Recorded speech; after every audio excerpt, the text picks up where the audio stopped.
e o Dr. Cafite, ex-diretor de Docência e Investigação da Sociedade Argentina de Ultrassonografia em Medicina e Biologia, ex-professor da Universidade Nacional do Nordeste, Argentina, e também, como falamos um pouquinho antes, é o presidente electo da Federação Latino-Americana de Sociedades de Ultrassonido. Daniel, é um prazer muito grande ter você aqui conosco hoje, com nós outros. Muito gusto. Por favor, a palavra é tua. E graças. Gracias, Antonio. Gracias a toda la FLAUS en tu nombre, a quienes estuvieron en la organización del evento y a los participantes. Y es realmente un placer poder compartir con ustedes. Vamos sin más a tratar de utilizar el tiempo, optimizando. He preparado la charla, hay algunos asistentes del Brasil, así que voy a intentar hablar despacio y para que estemos durante 40 minutos compartiendo la presentación y después haya unos minutos libres para que puedan hacer preguntas. ¿Me están escuchando bien? Sí. Correcto. Bueno, como les adelantó el doctor Mattioni, vamos a resumir en estos próximos 30-40 minutos la utilización del Doppler en la detección y manejo de la restricción de crecimiento intrauterino, y desde ya que vamos a tener que compactar un poco los conceptos, esperando que puedan extraer los principales adelantos en este sentido. En primer lugar, recordar el concepto de restricción de crecimiento y decir que no tenemos que confundir bajo peso con restricción de crecimiento. Bajo peso es una connotación de tamaño, restricción de crecimiento es una connotación de enfermedad. Enfermedad que muy frecuentemente es por insuficiencia placentaria, pero que puede ser por otras causas. En esta charla nos vamos a referir a la insuficiencia placentaria. Y puede haber bajos pesos que sean niños pequeños, constitucionalmente pequeños, pero sanos. O sea que no todo bajo peso tiene por qué ser un bajo peso enfermo. Asimismo, algún feto que pese por encima del percentil 10 pudo no haber alcanzado el potencial de crecimiento que merecía tener, y por lo tanto va a haber algunos bajo peso que estén por encima del percentil 10, en un percentil 15, un percentil 20, y que sin embargo sean una restricción de crecimiento. Entonces no tenemos que confundir bajo peso, vuelvo a repetir, que es anatómico, con una concepción de restricción de crecimiento que es patología. Es cierto que dentro del grupo de niños pequeños se concentran un buen número de niños con patología placentaria, pero no todos. ¿Y qué es lo que nos muestra la patología placentaria, o qué es lo que nos puede mostrar el Doppler en esta patología? Bueno, normalmente la sangre en una placenta normal va desde el feto hacia la placenta a través de las arterias umbilicales que marcamos en azul, y cuando llega a la placenta, si esta placenta está sana, lo hace contra un territorio de baja resistencia. Si nosotros efectuáramos un estudio Doppler en esta situación, tendríamos una onda normal. ¿Qué me está queriendo decir esta situación? Que debe ser una placenta, desde el punto de vista vascular, muy suficiente, con todos los vasos que tiene que tener presentes, sin fenómenos de trombosis ni de isquemia. Por lo tanto, asumo que por la vena umbilical está volviendo un buen tenor de sangre hacia el feto, y que por lo tanto mi feto tiene un correcto aporte de oxígeno y de nutrientes. Ahora bien, si en la placenta ocurren fenómenos de trombosis e isquemia y estamos frente a lo que se conoce como una placenta insuficiente, insuficiencia vascular placentaria, entonces tenemos que la sangre que quiera llegar desde el feto hacia la placenta se va a encontrar con un impedimento. No va a tener suficientes troncos vellositarios donde depositarse. Eso lo vamos a poder visualizar en el Doppler como un patrón de elevada resistencia. Entonces ahora asumimos que si cuando yo quiero llegar estoy teniendo un impedimento, esa placenta está insuficiente desde el punto de vista vascular. Y si está insuficiente desde el punto de vista vascular, seguramente está llegando un menor caudal de sangre al feto. Por lo tanto, ese feto, que muy probablemente tenga un peso bajo, va a tener este patrón de onda que me va a explicar que ese bajo peso se debe a un déficit de nutrientes y de oxígeno. Es por eso que actualmente no nos alcanza con la sola estimación de peso fetal para definir a un feto como que tiene una restricción de crecimiento intraútero.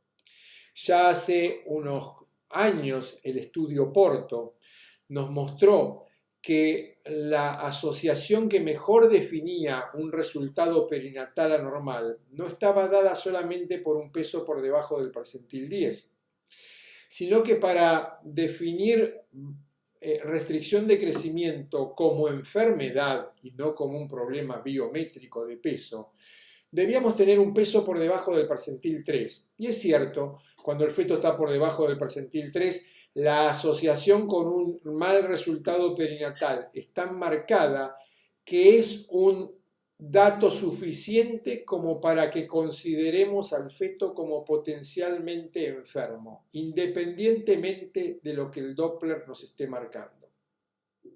Ahora bien, si el feto está por debajo del percentil 10, pero por encima del 3, vamos a requerir de una arteria umbilical anormal para definirlo como restricción de crecimiento. Quiere decir que según esta postulación, nos quedaba el paradigma que hemos utilizado por mucho tiempo, precisamente hasta hace casi 10 años, hasta el 2011 aproximadamente, donde teníamos tres posibilidades. Si teníamos un feto de bajo peso, las alternativas eran tres. Un feto de bajo peso que le hemos llamado intrínseco o feto enfermo, que es lo que no vamos a hablar hoy. Es el feto que tiene bajo peso porque tiene un problema infeccioso o genético o cromosómico o estructural. Es el feto enfermo. Una vez que descartamos eso y sabemos los perinatólogos cómo hacerlo, a través de la ecografía, buscando anomalías, haciendo un test de infecciones, haciendo tal vez un estudio genético, etcétera, etcétera. Una vez que hemos descartado, nos quedan dos posibilidades. Un bajo peso de causa constitucional, o sea, un bajo peso sano.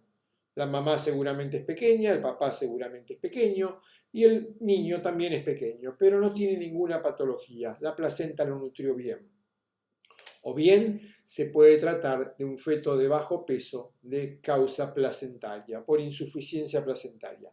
Fíjense que con este modelo, que estaba dado por la arteria umbilical, asumíamos que la mayoría de los fetos de bajo peso eran sanos, eran constitucionalmente pequeños. ¿Por qué? Porque nuestro parámetro para decidir entre sano, constitucional o insuficiencia placentaria era la arteria umbilical, según lo que vimos recién. Por lo tanto, nos quedaba esta situación. Una vez que habíamos descartado al feto enfermo, el Doppler arteria umbilical me dividía la torta en dos grupos: anormal, insuficiencia placentaria; normal, feto de bajo peso, pero sano, constitucional. Ahora bien, con el tiempo hemos aprendido que si bien es cierto que la arteria umbilical se altera en la insuficiencia placentaria, no lo hace desde los grados inferiores de compromiso.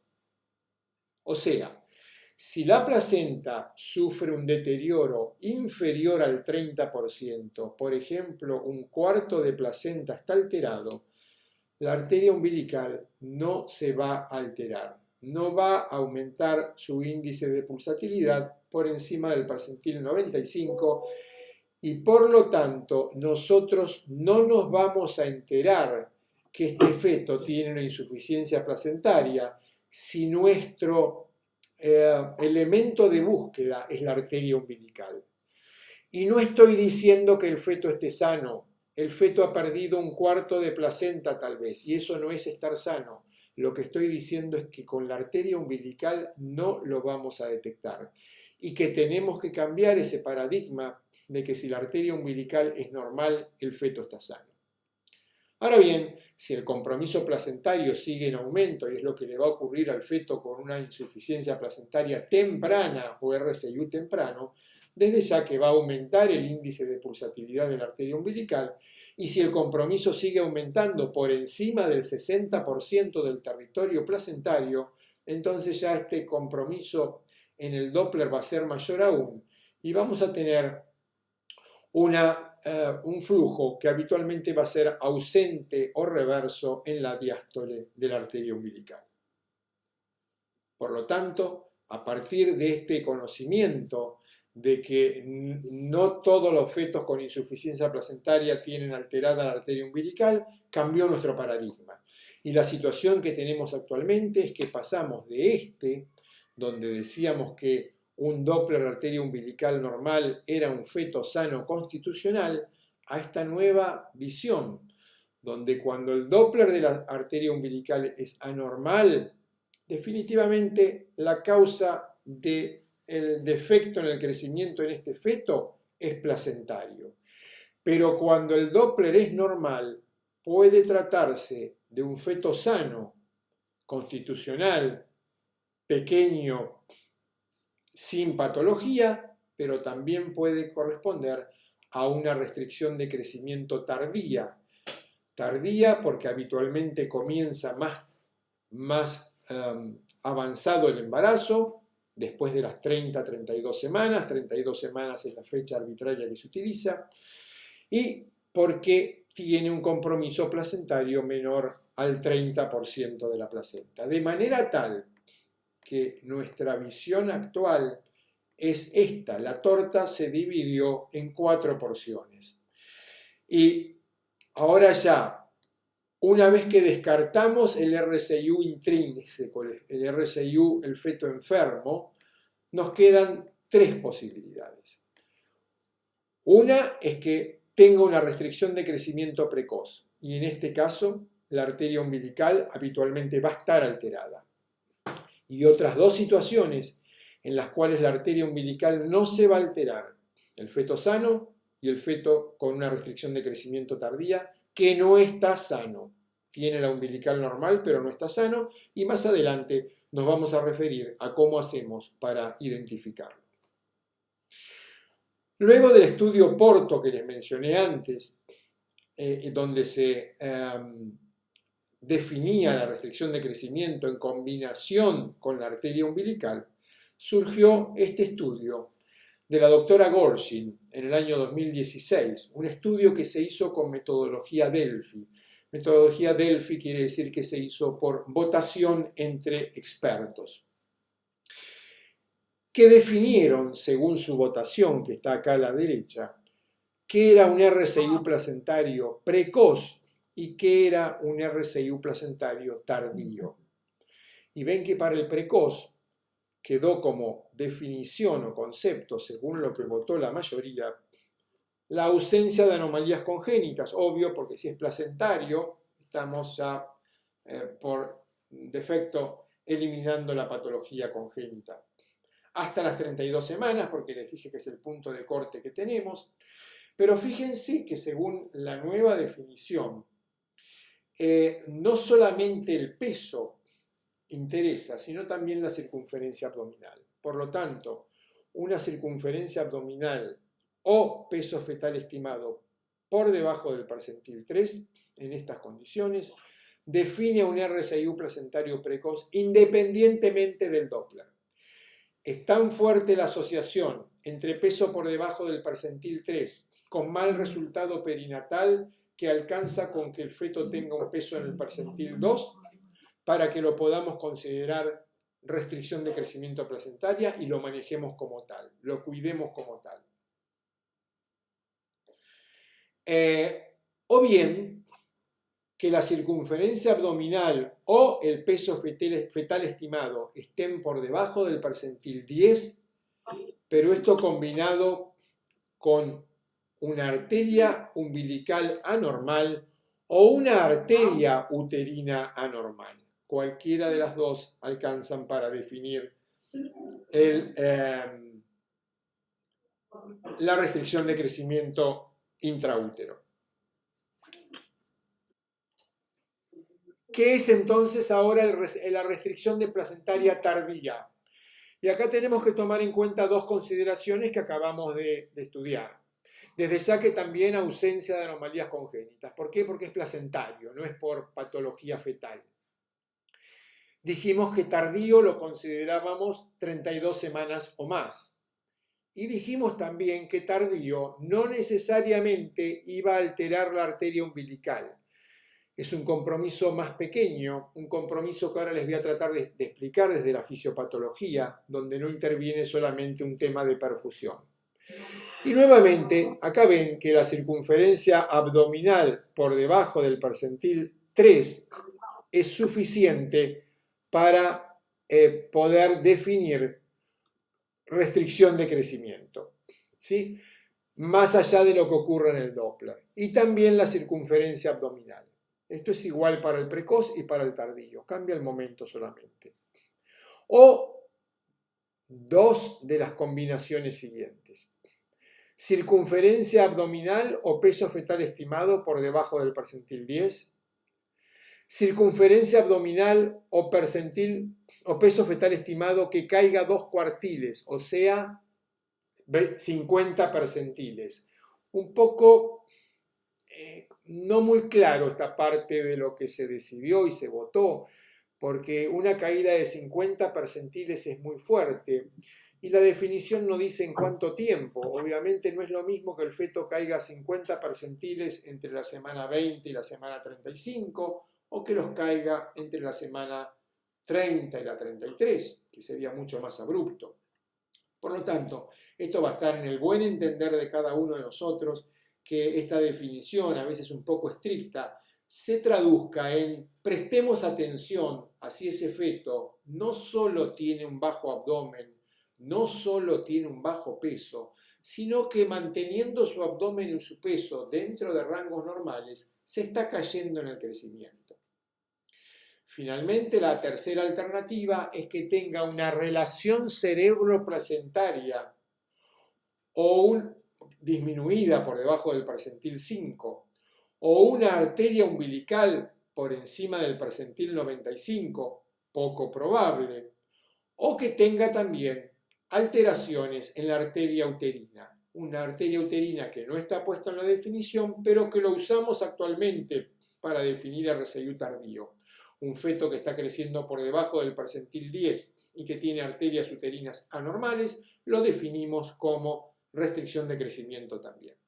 Entonces, en base a estos conocimientos, nuestra tarea próxima es identificar al feto que tiene bajo peso o que tiene un crecimiento anormal y que el problema es de causa placentaria. O sea, identificar a estos dos y descartar al constitucional. Y la primera etapa, que no es el tema del día de hoy, es detectar al de bajo peso o al que crece mal. Y para eso, todos los que hacemos ecografía prenatal sabemos que vamos a recurrir a los antecedentes de la madre, si tiene antecedentes de fetos muertos anteriores, de patología vascular, de trombofilias, etcétera, etcétera, etcétera, de muertes fetales anteriores. Si se le hizo un tamizaje de primer trimestre, se puede estimar el riesgo de restricción de crecimiento intraútero, sobre todo a partir de los niveles de la proteína plasmática A asociada al embarazo o papá. Luego recurriremos a la biometría y con la biometría tenemos dos elementos importantes, según vimos recién en la definición. Por un lado, el cálculo del peso, pero por otro lado dijimos que el solo abdomen era suficiente para definir restricción de crecimiento. Luego vamos a tener que calcular el peso y hay que buscar una fórmula adecuada para calcular el peso y tal vez hay consenso en que la fórmula más adecuada es la fórmula de Hadlock, que combina circunferencia cefálica con circunferencia abdominal y con longitud femoral. Al respecto, más allá de que era algo bastante hablado, hubo un metaanálisis del grupo del profesor Nicolaides hace poco que demostró lo que les estoy comentando. Finalmente, una vez que hemos calculado el peso, lo tenemos que percentilar. Y hoy en día hay un montón de referencias y hay que tratar de buscar la más apta para nosotros. Muchos habrán escuchado hablar del estudio Intergrowth, que trata de proponer un patrón estándar para todo el universo, para toda la población, y que, sin embargo, algunos proponen que les queda chico, que subestima. Y también habrán escuchado hablar de otras curvas que en Latinoamérica aplican bastante bien, que son las curvas de la Organización Mundial de la Salud. Finalmente, sabemos también que vamos a tener que tener en cuenta las relaciones corporales, la relación céfalo-abdominal, para ver si no hay una reducción selectiva de la circunferencia abdominal. Una vez que identificamos a nuestro feto como de bajo peso o crecimiento inadecuado, vamos a tener que descartar el bajo peso constitucional e identificar al bajo peso placentario, al feto enfermo de insuficiencia placentaria. Nada más ni nada menos. Es para lo único que nos va a servir el Doppler, para decirnos, este feto que está creciendo mal o que tiene bajo peso, tiene su problema en la placenta. Tiene su problema en la cantidad de vasos que hay en la placenta. Por lo tanto, restricción de crecimiento placentaria es insuficiencia vascular placentaria. Y les quiero acá ingresar en un concepto dual. Esta insuficiencia vascular placentaria puede ser, y es lo que más conocemos y lo que más entendemos, porque perdí área vascular, porque ya no tengo toda mi placenta perfectamente irrigada, sino que perdí más o menos la mitad de la placenta. Sabemos que si pierdo la mitad de la placenta, el feto va a recibir la mitad del aporte sanguíneo que recibía. Pero aparte, una placenta puede estar no obliterada, los vasos pueden estar, no perdió tal vez todo el territorio, pero hay otro fenómeno que es cómo es el intercambio de nutrientes y de gases. El vaso está, pero no intercambia bien. Por lo tanto, una alteración en el intercambio también podría llevar al mismo fenómeno que lleva el menor aporte de sangre, que es un menor aporte de oxígeno y también de nutrientes. Les quiero poner un ejemplo acá gráfico, lo más gráfico posible, que trate de distinguir entre lo que va a ser una RCIU temprana y una RCIU tardía, desde el punto de vista de la fisiopatología. En la restricción de crecimiento temprana, el feto que habitualmente la madre tiene una preeclampsia severa y que llega tempranamente, muy probablemente por un episodio preeclámptico a las 25 semanas, 26 semanas, 24 semanas, y cuando la internamos ya tiene modificaciones en el Doppler. Es ese feto que seguramente tuvo un gran compromiso en la pérdida de territorio placentario. Si estas eran las vellosidades que normalmente tenía que tener, esto se ve reducido. Obviamente que si tengo poca placenta, eso, aparte de determinarle al feto una pérdida de sangre y por lo tanto nutrientes y oxígeno, también va a generar un aumento de resistencia en la arteria umbilical. En estas placentas, aparte de faltar territorio vascular, también hay algunas vellosidades que difunden mal y que las he dibujado con este contorno rojo como para indicar que están, pero que no difunden. No imposibilitan el flujo, no aumentan la resistencia de la arteria umbilical más aún de lo que ya aumentan las que faltan, pero difunden mal, no funcionan, están pero no funcionan. En este patrón, en esta situación donde predomina el trastorno en la perfusión, faltan vasos, me falta motor para que fluya la sangre, viene menos sangre por la manguera, el vaso sanguíneo que se va a dar cuenta y el registro en el Doppler lo vamos a tener en la arteria umbilical. ¿Qué pasa en una restricción de crecimiento tardía? Bueno, dijimos que el compromiso placentario no era tan marcado. El compromiso placentario era menor al 30%. Supongamos un 20%. Si pierde un 20%, obviamente perdió muchas menos vellosidades. Entonces, la arteria umbilical no se ve tan deteriorada, no va a tener un patrón alterado como en este caso, porque llega sangre. Ahora, ¿qué pasa? Sabemos que en la RCIU tardía, aparte de tener un problema de perfusión leve, tiene un problema en la difusión. Entonces está llegando sangre, la arteria umbilical menos, pero está llegando. La arteria umbilical no se altera tanto, pero ¿qué pasa? Difunde mal y pasa menos oxígeno. Y si pasa menos oxígeno, sé que si estuviera yo frente a ustedes me estarían respondiendo. El vaso que se va a dar cuenta de que hay menos oxígeno es la arteria cerebral media y se va a vasodilatar. Se va a vasodilatar mucho, como para mostrarme que cae por debajo del percentil 5, o se va a vasodilatar un poquito y combinada con la arteria umbilical me va a alterar la relación cerebro-placentaria o cerebro-umbilical. Predomina entonces el trastorno en la difusión y se altera la arteria cerebral media. De manera tal que podemos verlo de otra manera, una restricción de crecimiento precoz, donde se altera la superficie vascular placentaria, hay menor área vascular, predomina la alteración en la perfusión, aumenta la resistencia vascular y por lo tanto el índice de pulsatilidad de la arteria umbilical.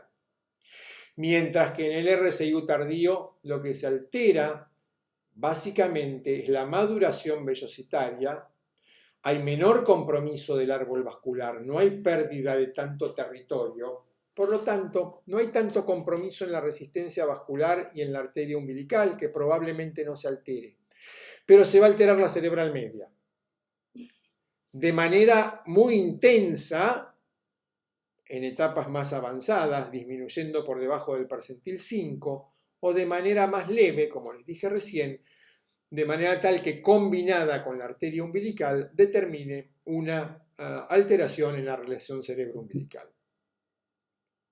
Podríamos entonces resumirlo así: en la RCIU temprana hay un compromiso predominante en la perfusión, aumenta el índice de pulsatilidad de la arteria umbilical, luego se va a hacer ausente y finalmente reverso.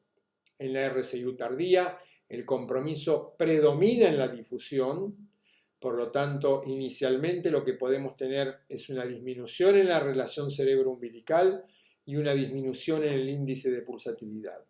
En cualquiera de las dos situaciones se suele sumar un índice de pulsatilidad anormal en la arteria uterina. Vamos a ver explicada la fisiopatología, cómo es la secuencia en la RCIU precoz y en la RCIU tardía. En la restricción precoz podemos partir de una etapa preclínica, donde nadie sabe nada, salvo habitualmente el compromiso todavía no es muy importante, pero sí hay menor territorio placentario. Si hay menor territorio placentario, le está llegando menos sangre al feto. Como le está llegando menos sangre al feto, el ductus venoso se da cuenta que tiene que compensar y mandarle más sangre al cerebro. Entonces, este ductus venoso, que habitualmente deriva 1/3 de la sangre que llega por la vena umbilical, ahora va a empezar a aumentar progresivamente, no a 2/3 de inicio, pero progresivamente va a ir enviando cada vez un poquito más de sangre. ¿Qué pasa? Al hígado le llega menos sangre por la vena umbilical y aparte de llegarle menos sangre, el ductus venoso le roba más. Va a haber menor aporte de glucosa y de nutrientes, se van a deplecionar las reservas de glucógeno y van a disminuir la circunferencia abdominal. Ahora bien, La caída en la circunferencia abdominal en este momento no es tan severa como para que nos demos cuenta probablemente, y la arteria umbilical, el ductus venoso y la cerebral media tampoco se han alterado, así que es probable que esta etapa preclínica quede en silencio, salvo que se pueda alterar la relación cerebroplacentaria. En la restricción de crecimiento temprana, el proceso va en aumento y llegamos a una mayor pérdida de territorio placentario, supera el 30%, y ahora sí vamos a tener resistencia aumentada en las arterias uterinas, en la arteria umbilical, en la arteria cerebral media va a disminuir la resistencia habitualmente y muy probablemente también haya un aumento en la velocidad sistólica. Estamos en una segunda etapa clínica, el feto se está adaptando, no está severamente deteriorado, no es necesario habitualmente tomar conducta, sobre todo si no se ha llegado a una edad gestacional vecina al término. Ahora bien, este proceso habitualmente va a seguir avanzando y vamos a llegar a una etapa tardía o de descompensación. En el feto, la etapa tardía es que ya tiene una hipoxemia que es crónica. Como muchos órganos que están deprivados de oxígeno están trabajando en anaerobiosis, se empieza a generar ácido láctico y ahora el feto no solo está en hipoxia, sino que tiene acidemia. Y la acidemia no es tan bien tolerada como podía tolerar el feto la hipoxia. Aparte tiene una gran sobrecarga hemodinámica por la gran resistencia placentaria que determina falla cardíaca. Aparte hay lesiones parenquimatosas en órganos que están deprivados del flujo sanguíneo y este feto está frente a un estado de muerte inminente. Esta etapa se caracteriza por flujo ausente o reverso en la arteria umbilical, por flujo reverso en el ductus venoso, pulsatilidad en la arteria umbilical y flujo reverso en el istmo aórtico. De manera tal que nuestra secuencia sería en la RSIU temprana un aumento en la resistencia de la arteria umbilical, una disminución de la resistencia en la arteria cerebral media y finalmente en la etapa tardía o de descompensación la alteración de los flujos venosos y de los marcadores biofísicos que van a preceder a la muerte. En la latencia desde el diagnóstico hasta los cambios tardíos habitualmente es de 4 a 6 semanas y nuestro patrón de guía para ver la velocidad con la que se está produciendo el compromiso va a ser la pérdida de flujo diastólico en la arteria umbilical. Cuanto más rápido vaya perdiendo flujo diastólico, más rápido nos indica que está haciendo la velocidad de deterioro. Y la edad gestacional, los fetos más pequeños toleran mucho más el déficit de sangre, de nutrientes y de oxígeno que un feto de mayor edad gestacional. ¿Qué queda para el RSIU tardía? Bueno, las características son diferentes. El compromiso placentario es leve, la hipoxia es leve, pero el feto de baja edad gestacional tolera muy bien la hipoxia. El feto de RSIU con una RSIU tardía, el feto más grande, no tolera tan bien la hipoxia. Tiene una evolución menos predecible. El feto con una RSIU temprana sigue una evolución que lo hace la crónica de una muerte anunciada. Altera la umbilical, altera la cerebral media, altera el ductus venoso, pudo haber alterado el istmo aórtico y se muere. En la tardía es más impredecible. El feto con una restricción de crecimiento temprano no se va a morir de hipoxia, no se va a morir hipóxico, se va a morir por insuficiencia cardíaca. El feto con una RSIU tardía habitualmente se va a morir por hipoxia porque es menos tolerante a la hipoxia. Y si bien la mortalidad es menor, la mortalidad nos puede sorprender súbitamente sin avisarnos. Y aparte tiene también una elevada morbilidad. Que no haya alterado la umbilical, vuelvo a repetir, no quiere decir que esté sano. Tiene un menor compromiso, pero también puede tener compromiso a largo plazo desde el punto de vista cardiovascular y de déficit neurocognitivos. No terribles como podría ser una parálisis cerebral en un feto con una RSIU muy temprana, pero también alteraciones neurocognitivas puede tenerlas. Por lo tanto, la RSIU tardía también es un problema del que nos tenemos que cuidar. Esa es la problemática que les mostraba recién, que me fui adelantando. La muerte fetal sin causa aparente. Se asume actualmente que la mitad de los fetos que mueren sin causa aparente al final de la gestación se deben a RCIU no detectadas. El sufrimiento fetal intraparto y, como les dije recién, la morbilidad a distancia, que son los trastornos neuroconductuales y las alteraciones cardiovasculares. Nuestros marcadores, como ya les expliqué, en la RCIU tardía van a ser la relación cerebro-umbilical y las arterias uterinas. No quita que en algún caso se pueda alterar la umbilical, pero no tenemos que esperarlo, no es lo que habitualmente pueda ocurrir. Entonces, en una RCIU tardía con menos compromiso en la perfusión pero mayor en la difusión, el compromiso de la arteria umbilical va a ser leve o ausente, lo que va a disminuir es la relación cerebro-umbilical y luego sí puede alterarse la arteria cerebral media. En este caso la latencia es más grande, son 9 semanas desde el diagnóstico hasta el parto, y acá nuestro patrón guía no es la arteria umbilical, sino que va a ser el Doppler de la arteria cerebral media.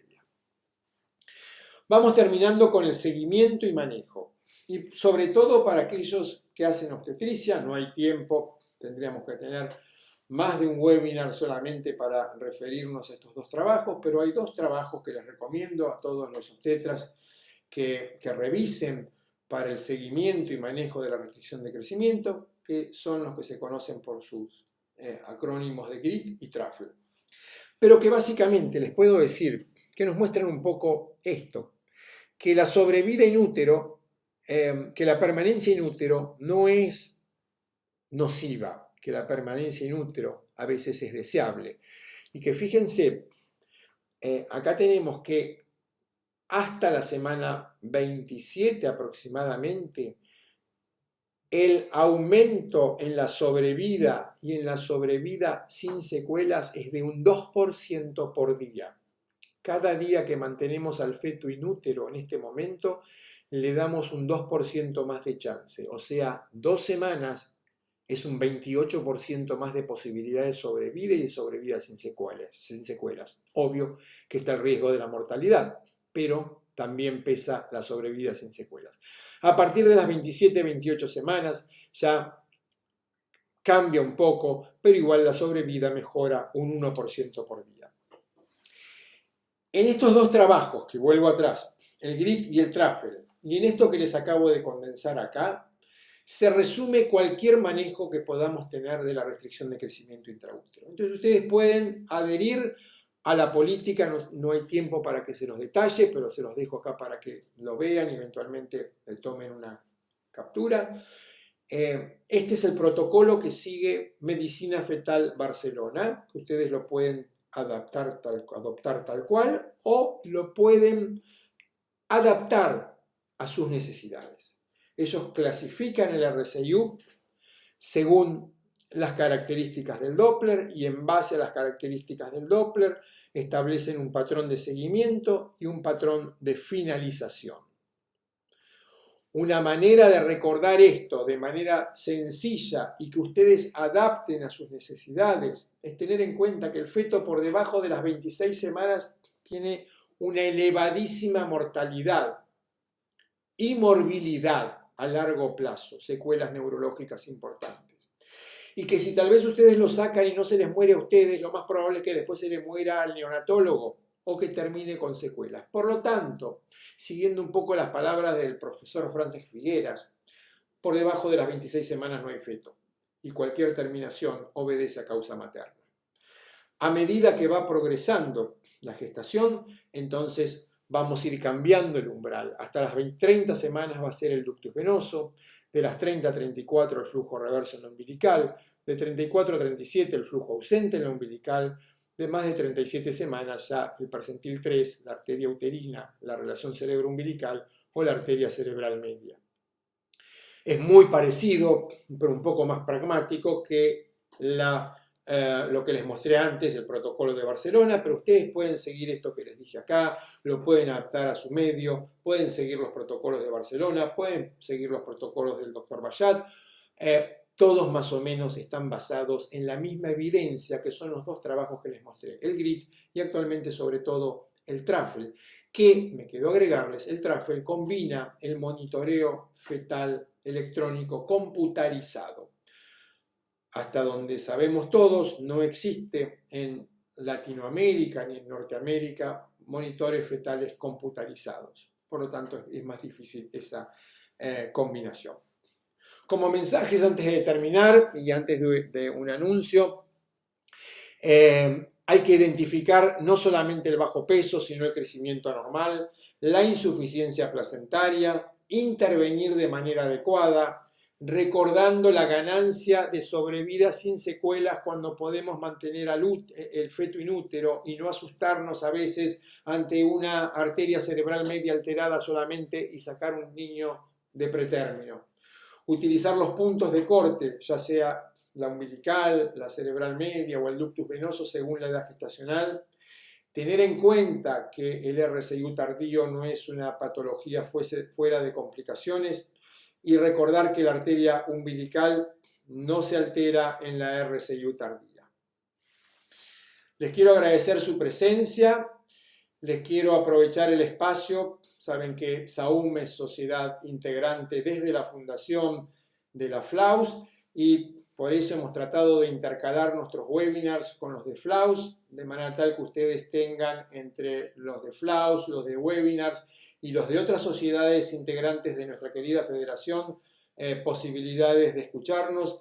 Así que en las semanas que no hay webinars de FLAUS, hay webinars también de SAUM. Ustedes pueden ingresar directamente a la página y ahí donde dice webinars, hacen clic y se registran en el webinar correspondiente. Muchísimas gracias a todos y quedo a la espera de sus preguntas.